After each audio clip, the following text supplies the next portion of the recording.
গোপাল তাল কুড়োনোর জন্য ভাগাড়ের তাল গাছগুলোর দিকে হেঁটে যায়। হঠাৎই গোপাল তাদের দেখতে পেয়ে দূরে এক গাছের আড়ালে লুকিয়ে পড়ে। আজকে দেখছি আবার গোভূতগুলো জেগে উঠে তাল খেতে এসেছে। ওদের পেট ভরা পর্যন্ত আমাকে এখানেই অপেক্ষা করতে হবে। গাছ থেকে পড়া তালগুলো গোভূতেরা মজা করে খেতে থাকে, আর মাঝে মধ্যেই তারা গর্জন করে উঠছে। ও বাবারে বাবা, তাল খাচ্ছিস, খা না, আবার এই ভয়ঙ্কর গর্জন করার কি আছে?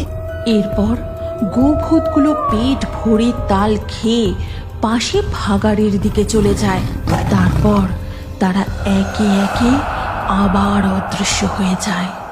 যাই, এবার তাড়াতাড়ি করে গোটা কত তাল কুড়িয়ে পালিয়ে যাই। সবে গোভূতগুলো গেছে, গোভূতের ভয়ে এক্ষুনি তারা এই তল্লাটে আসবে না। এই সুযোগ। এই বলে গোপাল তাড়াতাড়ি করে বেশ কটা তাল কুড়িয়ে বস্তায় ভরে। তারপর সে বাড়ির দিকে ফিরতে থাকে। না, যা দেখছি গোভূতের উৎপাতে আর রাতে তাল কুড়োতে আসা যাবে না। আজকাল রোজই গোভূতগুলো তাল খেতে আসছে। এরপর থেকে গোপাল আর রাতে তাল কুড়োতে আসে না। সে মাঝে মধ্যেই দিনের বেলায় তাল কুড়িয়ে নিয়ে যায়। এমনই একদিন সে তাল কুড়িয়ে বাড়ি ফিরে। মা, জানো পঞ্চা কাকাদের গরুটা মারা গেছে। আমি যখন ওই ভাগাড়ের দিক থেকে তাল কুড়িয়ে ফিরছিলাম, তখন দেখি পঞ্চা কাকা আর ভানু কাকা গরুটাকে নিয়ে সেই দিকেই যাচ্ছে। কি হয়েছিল গো গরুটার? তুই আবার ওই ভাগাড়ে তাল কুড়োতে গিয়েছিলিস?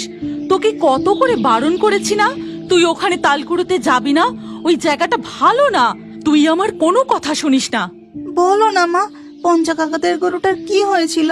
পুকুর ঘাটে সবাই বলা বলি করছিল কাল রাতে নাকি গোয়ালে কোনো বিষধর সাপ ঢুকেছিল, আর সকালে তোর কাকি দুধ দুইতে গিয়ে দেখে গরুটার মুখ দিয়ে ফেনা কেটে পড়ে আছে। এই কথা বলে গোপালের মা দুর্গা রানী তাদের গরুকে ঘাস খেতে দেয়, আর গোপাল তাল দুটো তাদের বাড়ির দুয়ারে রাখে। মা, আমি তালডোবা পুকুরে স্নান করতে যাচ্ছি।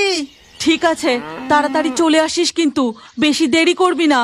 এরপর গোপাল গামছা নিয়ে তালডোবা পুকুরে তার বন্ধুদের সাথে স্নান করতে চলে যায়। আর পুকুর পাড়ে পৌঁছে কালো, দেখ, আমাদের পুকুর পাড়ের তাল গাছগুলোয় একটাও তাল হয় না।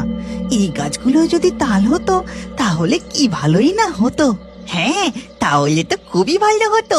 আমরা স্নান করতে যেতে পুকুর পাড় থেকে তাল কুড়িয়ে নিয়ে যেতাম। আমার তালের বলা ফুলুলি খেতে খুব ইচ্ছে হয়, কিন্তু আমার মা তাল কুড়োতে যেতে